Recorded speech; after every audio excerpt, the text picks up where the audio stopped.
Muitas pessoas pediram uma colaboração com Whitney Webb. A série dela viralizou no ano passado. Muito mais sobre Epstein do que as manchetes superficiais que temos visto nas notícias.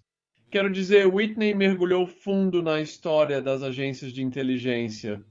Armadilhas de sedução, todos os vários vínculos, desde a família Clinton até o trabalho mais recente dela sobre Bloomberg. Antes de começarmos as perguntas, obrigado por participar, Whitney. E você poderia contar para quem está assistindo quem é você e como entrou no caso Epstein, por favor? Certo, meu nome é Whitney Webb, eu escrevo para o Mint Press News há cerca de 3 anos e foi lá que essa série acabou sendo publicada. Eu comecei a escrever sobre o escândalo Epstein meio que por acaso, só decidi investigar por conta própria quando saiu a notícia de que Epstein tinha sido, ou Alex Acosta, que trabalhou no governo Trump, quando foi entrevistado pela equipe de transição do Trump, afirmou que o motivo pelo qual ele aprovou o acordo favorável para Epstein em 2008 foi porque Epstein pertencia à inteligência. Então, quando isso veio à tona, fiquei muito interessada em descobrir qual agência de inteligência era essa e como esse relacionamento começou, e coisas desse tipo. Descobri que isso, na verdade, nem chegou a começar. Com Epstein, isso vai muito mais longe no passado e há muitos vínculos entre Epstein e operações anteriores de chantagem sexual, que realmente remontam, voltando à época da Lei Seca, porque essa é uma tática que foi realmente aperfeiçoada nos Estados Unidos pela máfia americana, que depois se aliou à inteligência, e essa conexão é essencialmente o que deu origem a Jeffrey Epstein, que provavelmente é o resumo mais curto que posso dar de toda a série. Sim, eu fiz, que foi uma série de 4 partes com alguns spin-offs. Bem, há tantas perguntas e as pessoas assistiram a tudo isso. Os diversos vídeos que postei nos últimos meses, apenas observando as coisas, são o mais recente e interessante para meus espectadores. Acabei de ler o que você publicou sobre Bloomberg. Podemos começar pela relação entre Bloomberg e Epstein e seus associados? Claro, se quiser, este é meu artigo mais recente sobre Epstein. Acho bem relevante. Porque Michael Bloomberg, claro, está buscando a presidência agora como parte do Partido Democrata. E curiosamente, mesmo tendo, você sabe, fotos com Ghislaine Maxwell, bem, ele estava. No livro de contatos de Epstein, ele tinha ao menos 5 números e alguns endereços de Bloomberg. Não houve nenhum questionamento ao Bloomberg sobre esses laços, o que eu acho realmente preocupante e uma acusação muito grave contra a mídia tradicional, especialmente porque quando o escândalo do Epstein veio à tona pela primeira vez, houve muita especulação, tanto na mídia tradicional quanto na alternativa, sobre os laços dele com os Clintons, com o Trump e, na verdade, com qualquer pessoa que fosse vista como tendo laços muito próximos com o Epstein.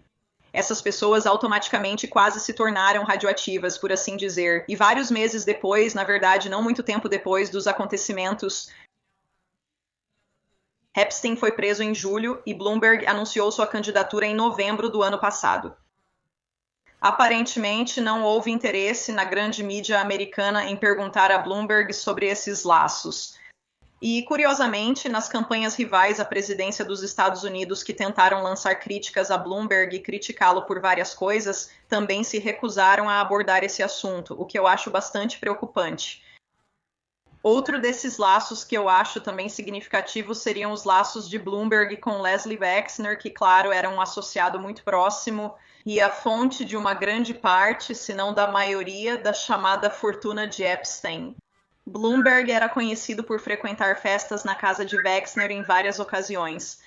Claro, sabemos por acusadoras de Epstein que as casas de Wexner em algumas ocasiões foram usadas por Epstein para seus fins nefastos e, claro, não houve nenhum interesse nisso.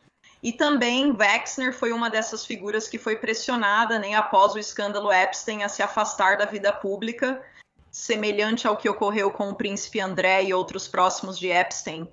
E é por isso que Wexner estava realmente pressionando para vender e deixar seu cargo de CEO da sua empresa, a Limited ou Limited Brands. E, na verdade, foi uma empresa de private equity apoiada pela Bloomberg que assumiu o controle dessa empresa. Recentemente, a Sycamore Partners adquiriu a participação majoritária de Wexner, permitindo que ele deixasse o cargo com uma grande quantia em dinheiro.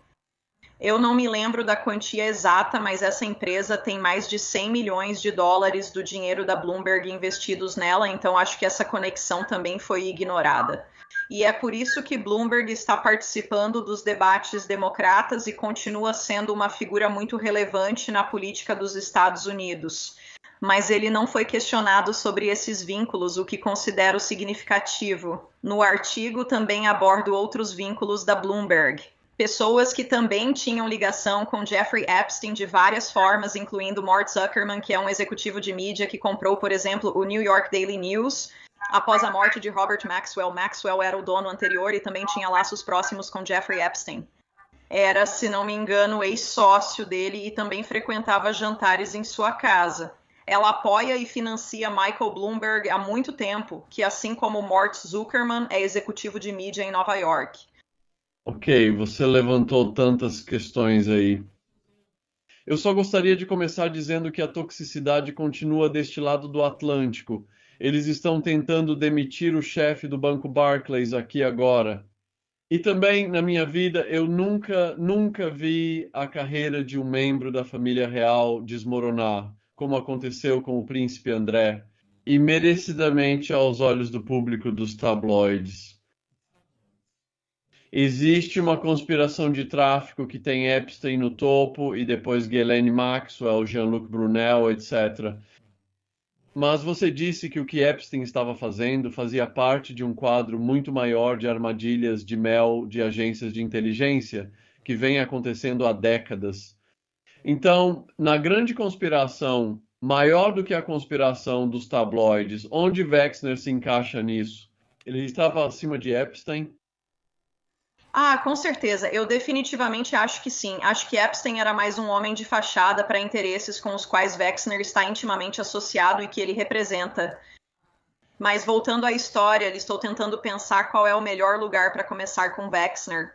Mas basicamente sabemos que Wexner tinha ligações com o crime organizado já no início dos anos 1980, o relacionamento dele com Epstein. Não está exatamente claro quando começou, porque tanto Wexner quanto Epstein, quando foram questionados sobre a data em que se conheceram ao longo dos anos, deram respostas diferentes, cada um deles dizendo, dependendo de quem estava entrevistando, um ano diferente em cada ocasião.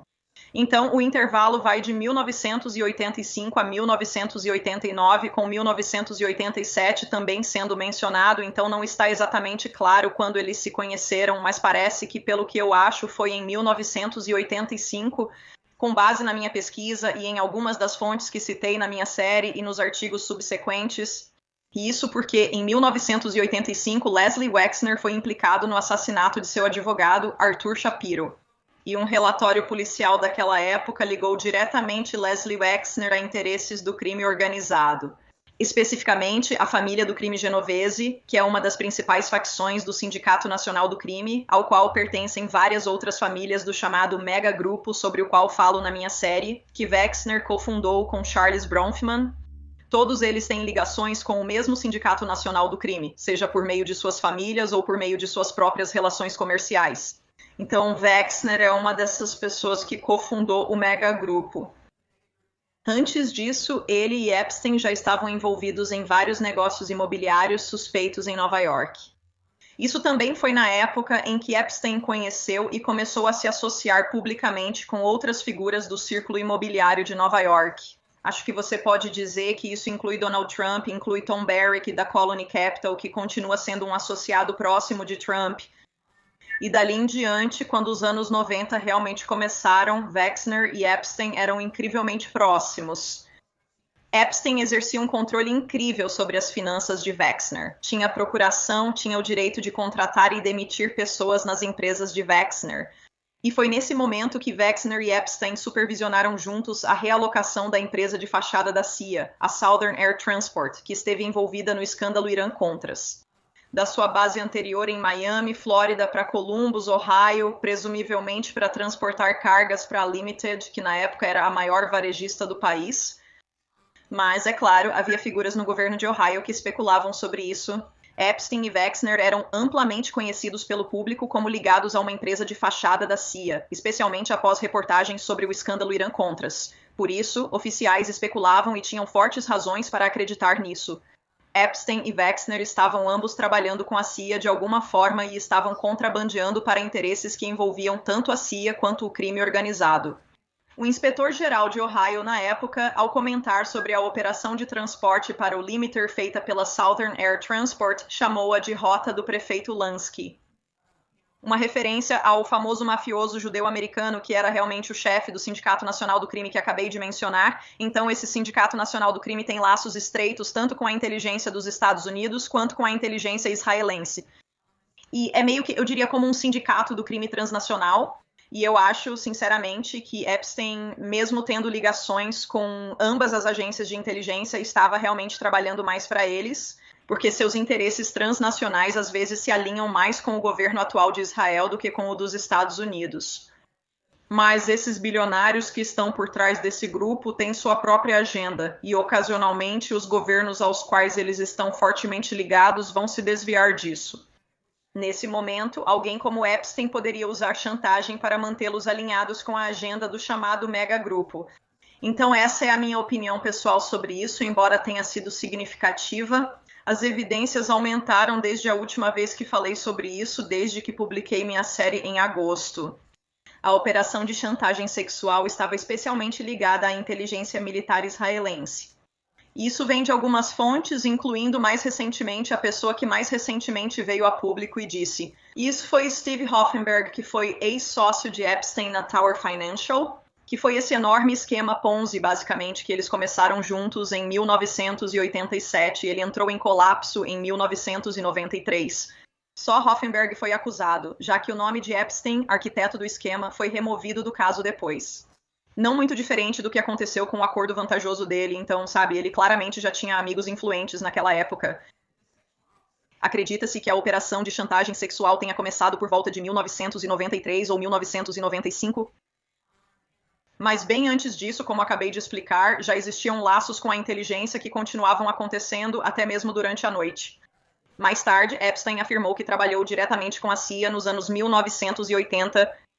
Ele tinha ligações com pessoas ou estava trabalhando em nome de pessoas, como Adnan Pashodi, o famoso traficante de armas saudita, ligado à inteligência da Arábia Saudita, dos Estados Unidos e de Israel.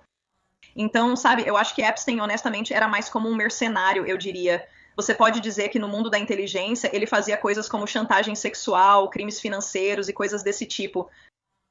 E, na verdade, ele era, sabe, meio que, eu diria, um homem de fachada para esse tipo de empreendimento mafioso, né? O mega grupo que se esconde atrás dessa máscara de filantropia. Eles se dizem filantropos, mas todos têm fortes ligações com o crime organizado. Como Elaine Maxwell, vamos fazer com que os jovens salvem os oceanos. Então, você mencionou o transporte soberano. Eu escrevi um livro sobre Barry Seal e ele estava trazendo carregamentos de cocaína para os Estados Unidos para a CIA. Armas saindo, financiando a guerra, indo para a Nicarágua. E através dessa pesquisa, cheguei à família criminosa Clinton e aprendi que existe um lugar onde o crime organizado, as agências de inteligência e a máfia política coexistem. Então parece que estamos tipo em jornadas separadas, mas chegamos ao mesmo destino. Você mencionou, né, o Grupo Mega várias vezes. Não, para as pessoas que não estão familiarizadas com toda essa terminologia, você poderia explicar o que é o Grupo Mega? O Grupo Mega é esse grupo de chamados bilionários filantropos, que foi fundado por Leslie Wexner e Charles Bronfman em 1991. A lista de membros não é pública, mas houve um artigo no Wall Street Journal que foi a primeira revelação pública, digamos assim, da existência do grupo. Acredito que isso foi publicado em 1998 ou 1999, e o grupo foi fundado em 1991 e eles eram chamados de Mega Group, ou Grupo de Estudos. Eles tinham alguns apelidos diferentes, mas acho que Mega Group foi o nome que pegou, porque eles são esses chamados mega bilionários. E o que todos esses caras têm em comum é que eles são nominalmente americanos, mas também todos têm um apoio extremamente zeloso ao Estado de Israel. E quase todos eles têm ligações diretas com o crime organizado, seja por meio de suas famílias ou por suas ações e interesses comerciais. Eu mencionei Leslie Wexner, que foi citado pela polícia de Ohio como um afiliado ao Sindicato Nacional do Crime. A família Bronfman é ligada ao Sindicato Nacional do Crime. Voltando à época em que esse Sindicato do Crime foi fundado, na verdade, as ligações da família Bronfman antecedem até mesmo a fundação desse Sindicato do Crime. Isso remonta ao Canadá, à era da lei seca no Canadá, que antecedeu a própria lei seca dos Estados Unidos. Você tem outras figuras como Michael Steinhardt, que também é muito próximo de Michael Bloomberg, de quem acabamos de falar. E o pai de Michael Steinhardt, na verdade, era o receptador de joias de Meyer Lansky. Foi um grande figurão no submundo do crime de Nova York e quem impulsionou a carreira de Wall Street do filho. Michael Steinhardt é um gestor de fundos de hedge muito conhecido e recentemente virou manchete por causa do grande número de mulheres que o acusam de assédio sexual e comportamento extremamente deplorável. Outra figura ligada ao crime organizado seria Max Fisher, que já faleceu, mas ele costumava ser um importante operador político e conselheiro de Henry Kissinger e Nixon. E que também foi, acredito eu, o fundador da Coalizão Judaica Republicana, que é basicamente uma das principais fontes de financiamento para candidatos políticos neoconservadores. Hoje em dia, ela é dominada por Sheldon Adelson e Paul Singer, mas antigamente, Leslie Wexner também era uma figura importante lá, assim como outros membros do chamado Mega Grupo. Max Fisher costumava se associar com a Gangue Roxa de Detroit, que era outro tipo de facção do Sindicato Nacional do Crime. Uma máfia judaico-americana baseada na região onde ele cresceu em Detroit, Michigan. Há vários outros, como Steven Spielberg, que integra esse mega grupo. Ele é um protegido de Lou Wasserman, que por sua vez foi protegido de Modalitz. Quem é esse famoso mafioso judeu-americano baseado em Ohio que foi citado pelo FBI e pelo precursor da DEA? De ser basicamente o segundo em comando ou uma figura de classificação número 2 no Império Criminoso de Meyer Lansky, que na verdade é o Sindicato Nacional do Crime, o Sindicato Nacional do Crime que eu já mencionei bastante, que foi fundado mais ou menos por Charles Luciano e Meyer Lansky nos anos 1920 e meio, que uniu a máfia judaica e a máfia americana. Durante a Segunda Guerra Mundial, quando o sindicato se envolveu pela primeira vez com a inteligência dos Estados Unidos, Luciano foi deportado para a Itália. E basicamente Lansky assumiu toda a operação e basicamente a dominou. Então Lansky é uma figura realmente chave em como isso se desenvolveu. E claro, essas figuras estavam muito envolvidas em operações de chantagem sexual, percebendo bem a sua união com a inteligência dos Estados Unidos. E eles realmente ajudaram a CIA, ou o precursor da CIA, o OSS, na chantagem. O diretor de longa data do FBI, J. Edgar Hoover, entre vários outros políticos e oficiais militares. Mas eu não queria me afastar muito disso. Mas basicamente o Mega Group é meio que um desdobramento desse mesmo sindicato que tem laços de longa data com a inteligência dos Estados Unidos e de Israel. Eles também são grandes doadores políticos, como citei sobre a Coalizão Judaica Republicana, tanto nos Estados Unidos quanto em Israel. Muitos membros do Mega Group, incluindo Ronald Lauder, que é um amigo próximo de Trump e também era um amigo próximo do mentor dele, Roy Cohn. Ele foi um dos principais apoiadores do partido Likud e supervisionou a primeira vitória de Netanyahu, uma campanha vitoriosa como primeiro-ministro de Israel em 1996, e foi amplamente creditado pelo sucesso dessa campanha, que na verdade, você sabe, o Netanyahu era o azarão ali, e Lauder através de seu grande apoio financeiro àquela campanha, e também conectando a Arthur Finkelstein, o polêmico estrategista político republicano dos Estados Unidos. Isso foi apontado como motivo da vitória de Netanyahu na campanha. Eles têm laços próximos com ambos os governos e agências de inteligência. E é mais ou menos aí. Quanto mais você olha para esse grupo, mais começa a aparecer que esse é realmente o ponto central de toda essa teia, da qual Epstein fazia parte. Então, muita gente ficou perplexa quando saiu a notícia de que Epstein estava cortejando todos esses chefes de tecnologia e lendo o que você vem pesquisando e escrevendo sobre isso. O poder está na tecnologia e as agências de inteligência estão se infiltrando nos campos da tecnologia para obter esse poder. Você mencionou isso em um artigo recente sobre o Twitter. E como, em particular, Israel está colocando pessoas nessas posições, nessas empresas de tecnologia, para obter essas informações e esse poder? Você poderia explicar mais sobre isso, por favor? Sim, claro, isso é algo que tanto a inteligência dos Estados Unidos quanto a de Israel vem fazendo há várias décadas. Acho que um bom ponto de partida é a década de 1980, com o escândalo do Software Promise, envolvendo as inteligências dos Estados Unidos e Israel, a instalação de uma porta dos fundos no software que foi roubado da empresa que o criou e depois foi basicamente comercializado no mundo todo por pessoas, incluindo Robert Maxwell. Isso permitiu que as inteligências dos Estados Unidos e Israel acessassem todos os bancos de dados onde o software estava instalado por portas dos fundos separadas. O Promise foi só a primeira de várias empresas que fazem isso há muito tempo. Recentemente saiu uma reportagem, creio que no Washington Post, sobre o assunto. Uma empresa de criptografia sediada na Suíça, que era amplamente utilizada e respeitada, na verdade era secretamente controlada pela CIA. E que grande parte desse mesmo software tinha uma porta dos fundos, não muito diferente do que aconteceu alguns anos antes com o Software Promise. Mas, cada vez mais, ainda que Estados Unidos e Israel já tenham colaborado para esse tipo de atividade, como no caso do Promise, há situações em que Israel agiu sozinho. A inteligência israelense basicamente usou a mesma abordagem, mas direcionada aos Estados Unidos de forma bastante agressiva.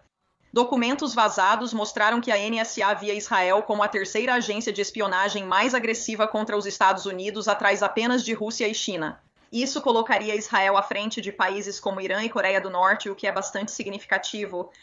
De qualquer forma, depois do 11 de setembro, houve uma série de reportagens na Fox News feitas por Cal Cameron que basicamente revelou isso. Diversas empresas israelenses de software, tecnologia e telecomunicações estavam envolvidas, fornecendo basicamente portas dos fundos para comunicações sensíveis dos Estados Unidos ao governo de Israel. Sabemos também que a Amdocs esteve envolvida na interceptação de comunicações da Casa Branca. Netanyahu conseguiu fitas de Bill Clinton e Monica Lewinsky que faziam sexo por telefone. E tentou usar isso como forma de pressão sobre Clinton, e isso aparentemente foi um fator para Clinton decidir perdoar Mark Rich, que é o fundador da Glencore e foi fugitivo por muito tempo, sendo perdoado de forma bastante controversa nos últimos dias de Clinton no cargo. Então, essa mesma operação, sabe, existe a promessa, e tudo isso estava acontecendo nos anos 90 até depois do 11 de setembro. Na era pós-11 de setembro, isso realmente, eu diria, explodiu, porque na era da América pós-11 de setembro, houve um impulso para digitalizar os esforços de contra-terrorismo. Muitos desses softwares, os softwares usados para isso, tiveram ligações com a família Maxwell, incluindo um que foi usado pelo FBI e por várias outras agências. Depois do 11 de setembro, e você sabe, isso continua até hoje. Recentemente escrevi sobre a empresa Cybereason. Ela é basicamente dirigida pelo ex-chefe das operações de hacking ofensivo de Estados-nação da inteligência militar de Israel, que vê seu trabalho na Cybereason, segundo ele mesmo, como uma continuação do que fazia na inteligência militar israelense. E eles foram instalados, o software deles foi instalado, é um software antivírus, basicamente foi instalado em redes da DISA, da CIA e da NSA, e em várias outras redes sensíveis do Exército dos Estados Unidos e da Marinha dos Estados Unidos. E especialistas em tecnologia, citados em vários artigos, observaram que o antivírus especificamente tem acesso aos endpoints de todo o sistema, não apenas ao próprio computador, mas também às redes às quais ele está conectado, para proteger o software. E é a chamada porta dos fundos definitiva, como um deles disse, para essas redes. Então esse tipo de coisa continua. Muito disso é impulsionado de forma bastante ativa pelo lobby de Israel, que inclui organizações financiadas por esses grandes doadores do grupo Mega e também outros grupos de lobby.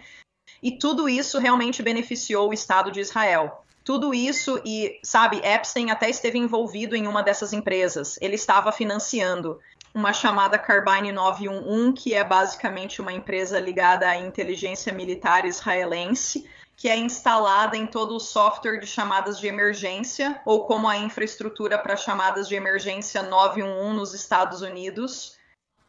E então, o que esse software faz é que, quando você liga para o 911 do seu telefone, ele tem acesso literalmente a tudo no seu telefone.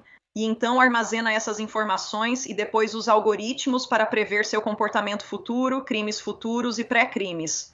E todo esse outro tipo de coisa bem orwelliana, e claro, essa empresa não só recebeu o investimento do Epstein, Peter Thiel, famoso pelo PayPal e Palantir, que é muito próximo do governo Trump e também tem laços com Israel, também investiu nisso.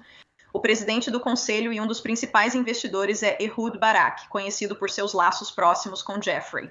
Epstein foi ex-primeiro-ministro e ex-chefe da inteligência militar de Israel na época. Epstein teria sido supostamente recrutado por eles nos anos 1980, o que é bastante significativo. Ele era um visitante frequente não só da ilha de Epstein, mas também passava a noite em apartamentos onde Epstein mantinha muitas de suas escravas sexuais. Isso era do irmão de Epstein, Mark Epstein, e Ehud Barak, assim como outros envolvidos no escândalo, conseguiu evitar grande parte das investigações políticas. Ele foi alvo de acusações de Netanyahu ao tentar concorrer na eleição israelense e por isso desistiu da candidatura. Também não houve pressão para responsabilizar Ehud Barak. E essa empresa que acabei de mencionar, que foi financiada diretamente por pessoas como Epstein e apoiada por Ehud Barak, que é presidente do conselho dela, eles ainda estão instalados no software do 911 em vários condados nos Estados Unidos com planos de expansão. Então é assim que está a situação neste momento. O interesse de Epstein em apoiar isso é relevante, mas integra uma política mais ampla do governo de Israel. E alguns desses bilionários ligados ao megagrupo ou outros bilionários pró-Israel nos Estados Unidos, basicamente para terceirizar ou tornar a tecnologia dos Estados Unidos dependente da tecnologia israelense, com o suposto objetivo de evitar boicotes a Israel em qualquer momento no futuro. Essa pressão vem do lobby israelense nos Estados Unidos, onde criticar Israel não é permitido. E universidades dos Estados Unidos, ou em instituições públicas, ou coisas desse tipo, devido à legislação que avançou. Acredito que essa pressão mais ampla explica por que Epstein, após sua primeira prisão e a exposição de sua chantagem sexual, acabou desmoronando.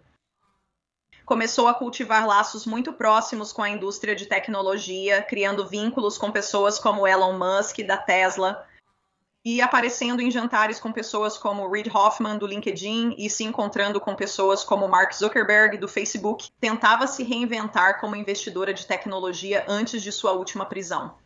Muitas entrevistas em que ele tentava se promover não foram publicadas após sua prisão. Depois, vários veículos afirmaram ter entrevistado Epstein, sob essa perspectiva de retratá-lo como uma investidora no setor de tecnologia dos Estados Unidos. Então você mencionou o nome de Bill Clinton e muita gente perguntou de onde veio o dinheiro de Epstein. Você já abordou isso até certo ponto. Então, quando eu estava escrevendo sobre Barry Seal e pesquisando o que aconteceu no Arkansas, Larry Nichols, que trabalhou para os Clintons na ADFA, disse: "Sabe, isso foi criado supostamente para impulsionar empregos na economia. Mas, na verdade, quase 100 milhões de dólares dessas transações de armas por drogas estavam sendo lavados pela ADFA todo mês.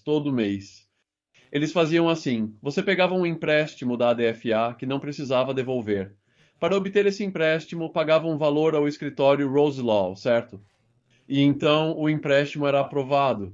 Então há essa quantidade impressionante de dinheiro em circulação por causa desses acordos que as agências de inteligência estão conduzindo. Você acha que parte do dinheiro de Epstein veio disso, ou que ele estava lavando dinheiro proveniente desses acordos?" Sim, acho que ele estava envolvido em lavagem de dinheiro. E se você olhar a história de Epstein, ele saiu do Bear Stearns em 1981. Acredito que ele tinha ligações com o BCCI, Banco de Crédito e Comércio Internacional, envolvido no escândalo Irã-Contras. Sabemos que clientes de Epstein, como Adnan Khashoggi, dependiam desse banco, que tinha fortes ligações com a inteligência. Na época, Epstein chegou a dizer que trabalhava para a inteligência. Acho que foi isso. Há conexões com o esquema de lavagem dos Clintons no Arkansas, quando Bill Clinton era governador. Não sei se Epstein tinha ligação direta com esse caso.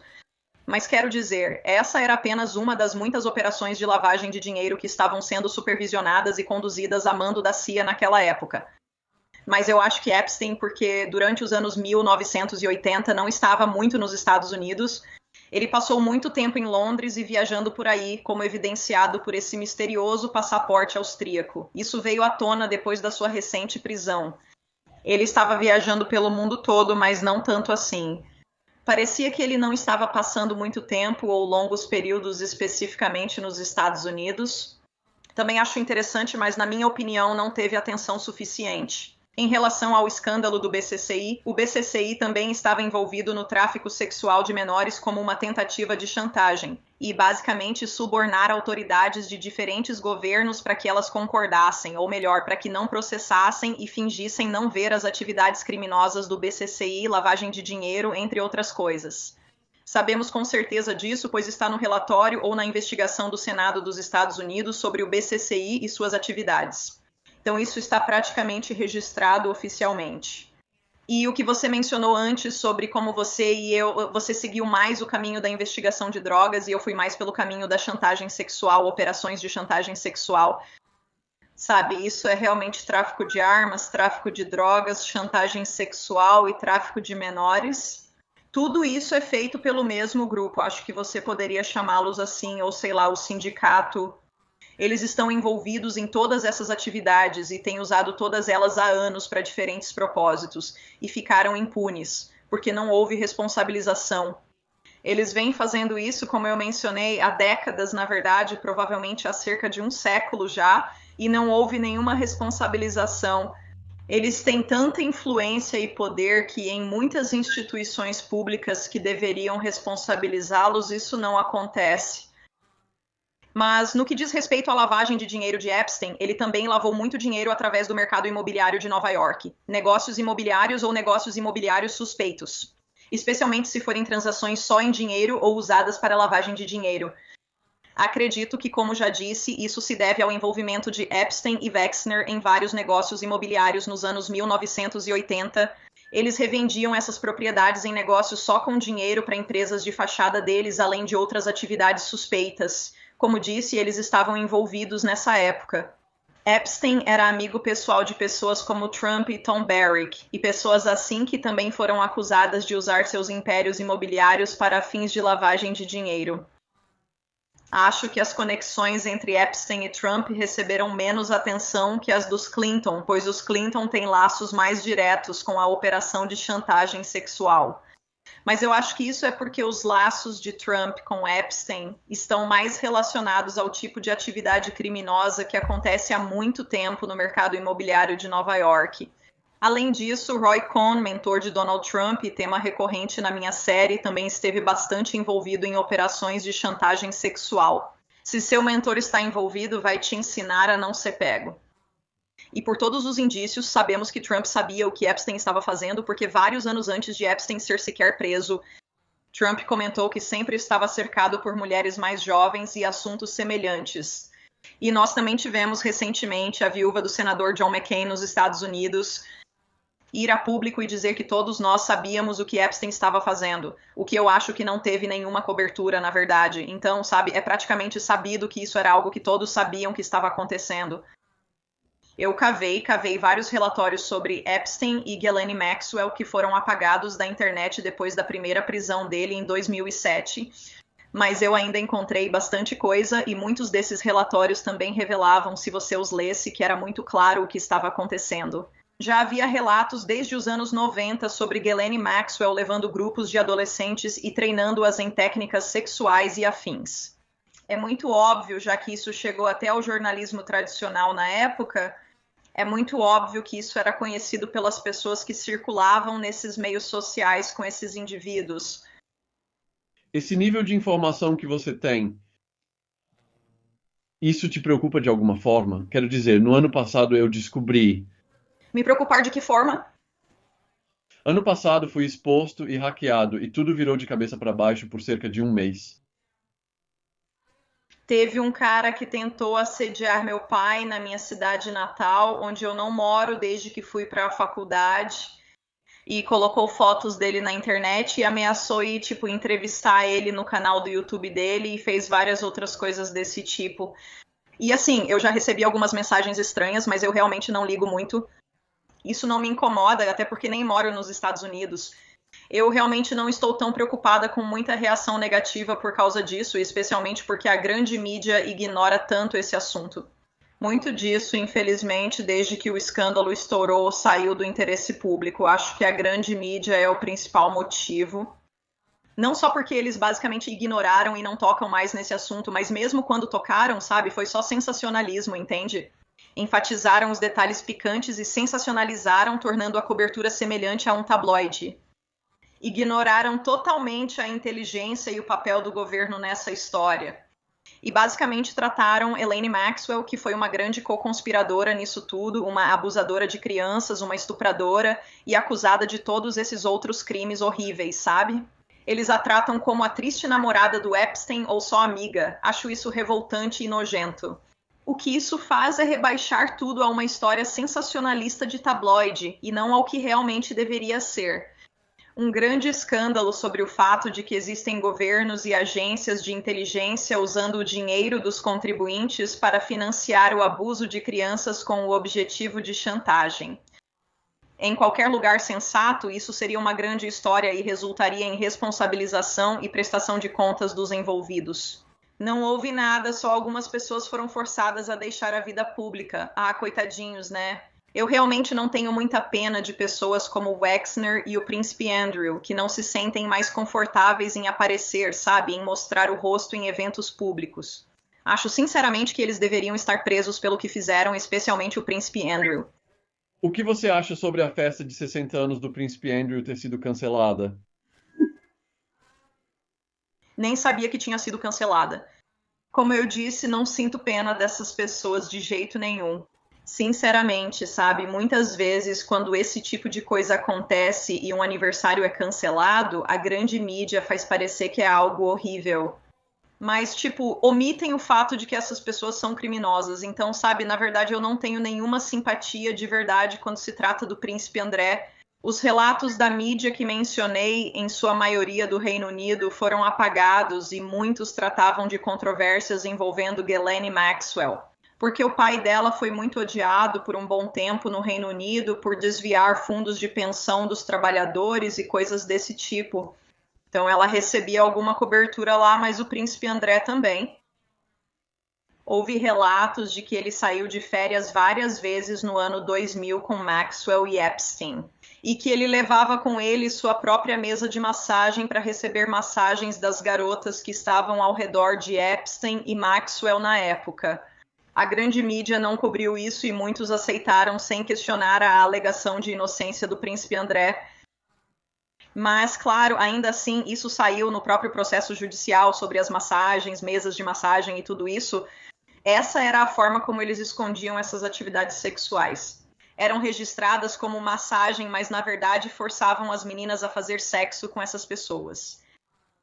O fato de ele levar a maca de massagem para todo lugar e receber massagens nas férias com Ghislaine, Maxwell e Epstein. Isso acontecia em várias viagens de férias que o Príncipe Andrew fez com os dois em 2000. Vale lembrar que só uma acusadora do Príncipe Andrew veio a público. Virginia, sempre erro o novo sobrenome dela, desculpe, o nome original é Virginia Roberts.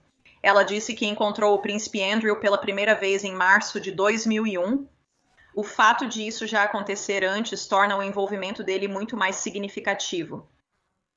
Não surpreende que mais garotas queiram acusar o Príncipe Andrew após essa revelação. O motivo? A ABC News, que já tinha essa história antes do escândalo, divulgou novamente quando Epstein foi preso mais recentemente. Isso foi abafado pela pressão do Palácio de Buckingham e da família real, assustando a ABC News, que resolveu enterrar a história. Então imagine ser uma garota que foi abusada dessa forma, e aí você não tem dinheiro nem conexões, e ainda tem a família real vindo atrás de você. Por isso faz sentido não haver mais pessoas acusando. Pessoalmente, há definitivamente muitas evidências que sugerem que o Príncipe André foi abusado. Muitas garotas, muito mais do que só Virginia, faziam parte dessa operação e ele esteve muito envolvido nisso por muito tempo. E o fato de que, sabe, ok, então ele foi forçado a se afastar da vida pública. Quero dizer, eu realmente não me importo. Eu sinto pena de quem realmente se importa e vê ele como uma figura simpática em meio a tudo isso. Acha que o Príncipe André virou uma distração útil para jogadores maiores? Porque a mídia deste país, nesse caso, é só nisso que eles têm focado, dia após dia após dia. Príncipe André. Acredito que pessoas como o Príncipe André e Bill Clinton eram assim. alguns dos supostos maiores prêmios da chantagem comandada por Epstein. E eu acho que o foco neles permitiu que a atenção sobre para quem o Epstein trabalhava fosse desviada. E eu acho que esse é o ponto-chave aí. Não que eu queira pintar pessoas como o príncipe Andrew e pessoas como o Bill Clinton como vítimas. Com certeza eu não me sinto assim. Mas o fato é que eles foram claramente meio que envolvidos nisso e era sobre isso que eu estava falando, aqueles relatos da mídia que foram apagados. Quero dizer, as citações do Epstein dizendo que Ghislaine Maxwell meio que arranjou esse relacionamento entre Epstein e Andrew e que Epstein considerava Andrew um dos seus maiores troféus. E isso foi antes de qualquer coisa sobre chantagem aparecer. Então, eu acho que o foco neles, como eu disse, desvia a atenção das agências de inteligência que estavam envolvidas nisso. E até certo ponto, Wexner também recebeu algumas críticas e foi forçado a se afastar da vida pública. Mas as conexões de Wexner com o megagrupo, ou com a política nos Estados Unidos e em Israel, ou com a inteligência ou o crime organizado, quero dizer, nada disso foi abordado. Só, ele recebeu dinheiro do Epstein, ou ele ajudou Epstein a conseguir dinheiro e coisas assim. Mas Wexner, quando tudo isso veio à tona no ano passado, afirmou que Epstein, na verdade, tinha desviado uma grande quantia de dinheiro dele, mas nunca apresentou nenhuma prova. Na verdade, há indícios de que o oposto é verdadeiro. Quando Epstein foi preso pela primeira vez, Wexner alegou que ele desviou dinheiro. Epstein transferiu esse dinheiro para Wexner pouco antes de ser preso, indicando o oposto. A grande mídia divulgou as alegações de Wexner como verdadeiras, sem analisar as evidências óbvias. As evidências claramente contradizem o que ele dizia, o que é ridículo.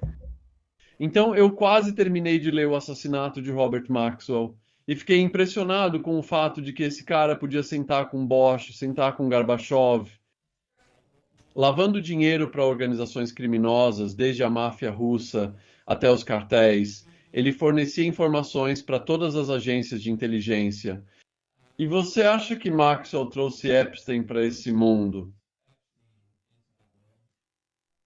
Bem, foi isso que realmente me disseram. Eu entrevistei uma pessoa, um ex-membro da inteligência militar israelense que trabalhou com Maxwell durante os anos 1980, e ele disse que viu Epstein pessoalmente nos escritórios de Maxwell em várias ocasiões, foi apresentado a Epstein por Maxwell e que Maxwell disse que Epstein havia sido aprovado pelos superiores e que iria começar a trabalhar com eles e coisas desse tipo.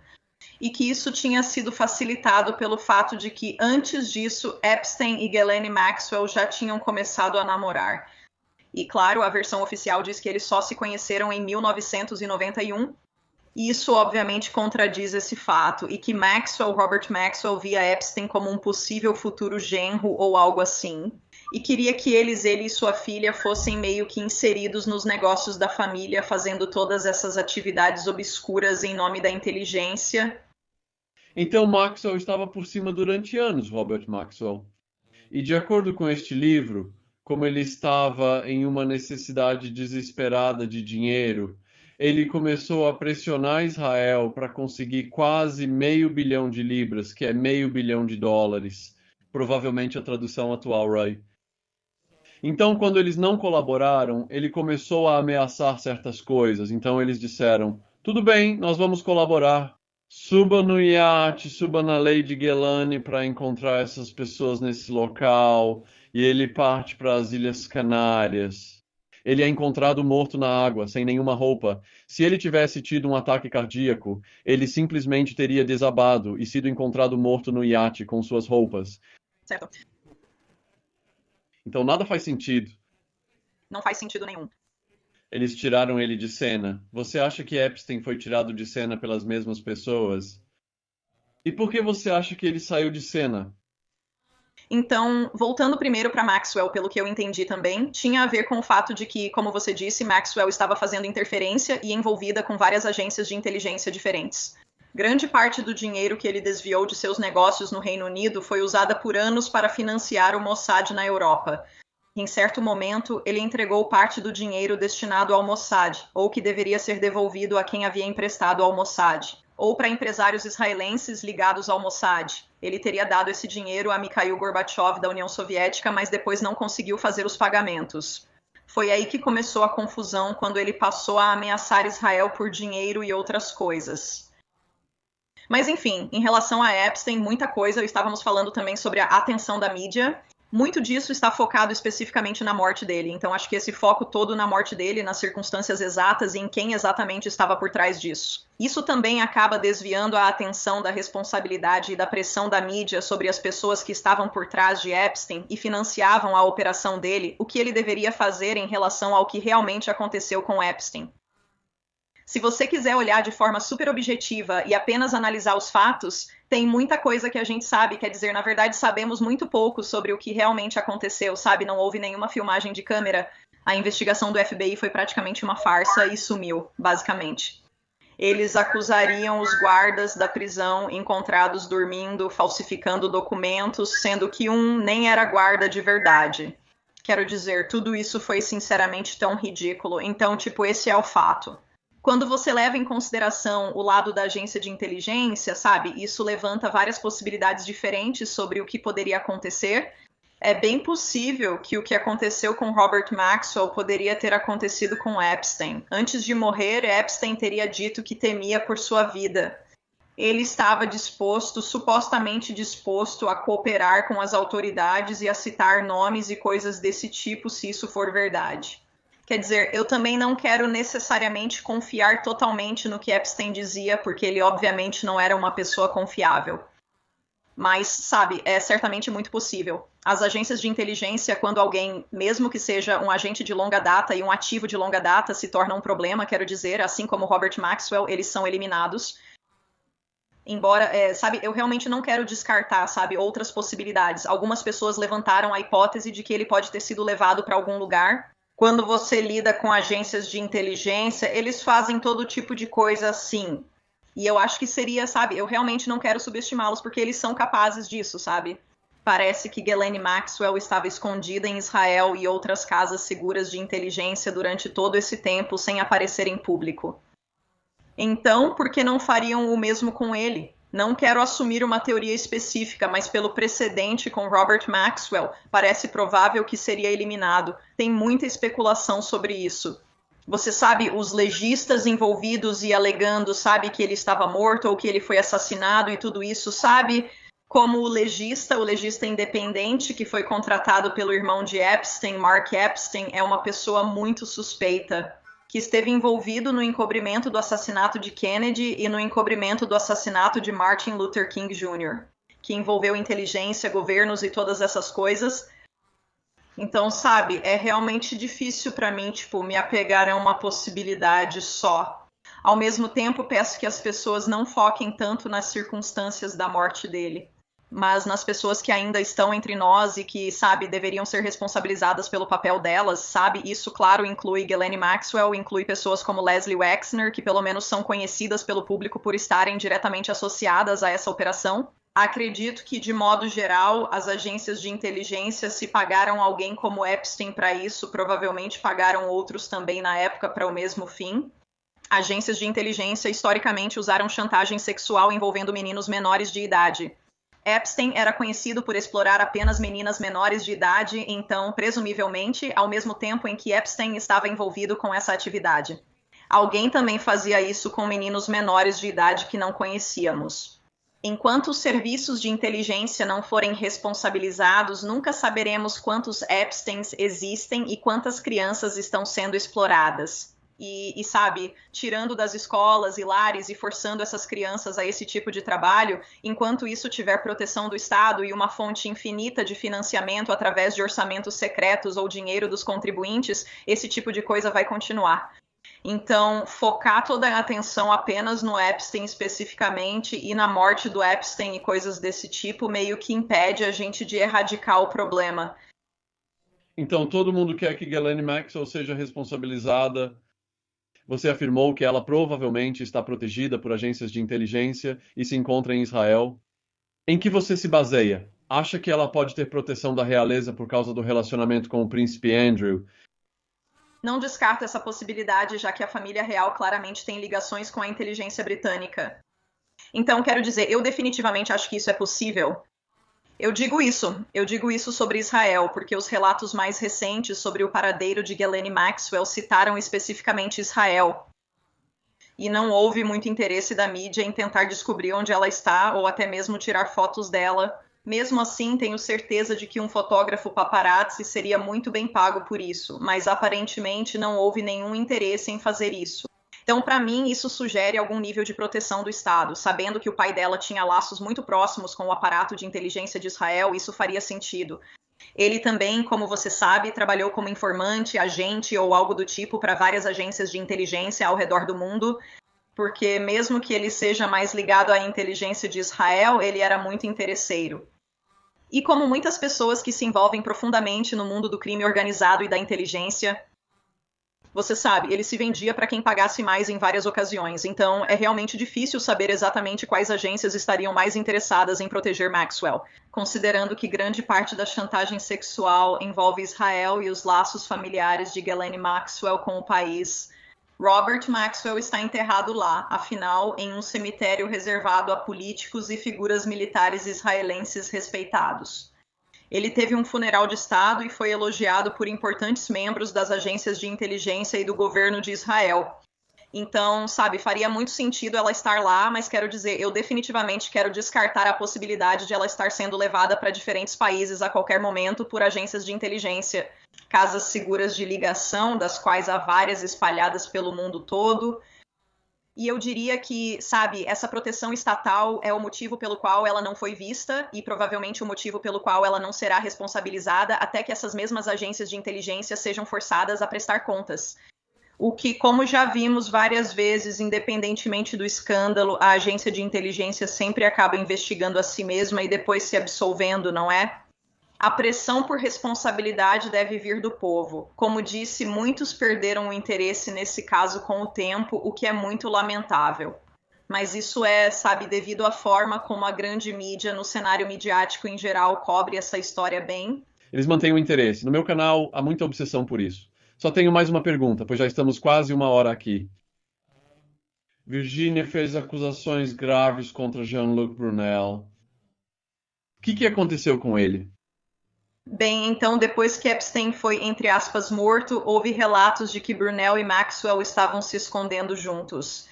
O primeiro relato dessa afirmação dizia que era em um resort muito exclusivo no Brasil, mas é realmente difícil saber se ele ainda está lá, isso nós sabemos. Jean-Luc Brunel, enquanto esteve ligado a Epstein e à operação de chantagem, viajou diversas vezes à América do Sul para recrutar garotas para a operação, a partir daí. Então, sabe, não seria tão surpreendente se Brunel estivesse se escondendo por lá. Mas, honestamente, mesmo que de vez em quando ainda surjam algumas reportagens sobre Ghislaine Maxwell e o paradeiro dela, Jean-Luc Brunel realmente não recebeu nada disso, como o interesse da mídia diminuindo. Mesmo assim, é muito difícil saber onde ele está. Por um tempo, a França investigaria o escândalo Epstein, gerando tensão na mídia sobre se finalmente iriam esclarecer o caso, já que Estados Unidos e Reino Unido não conseguiram.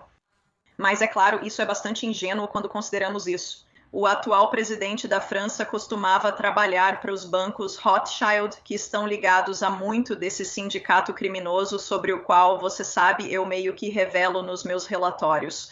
E que uma importante integrante da família Rothschild, Lynn Forrester de Rothschild, é a pessoa que apresentou Epstein a Bill Clinton, aparentemente, e fez essa conexão.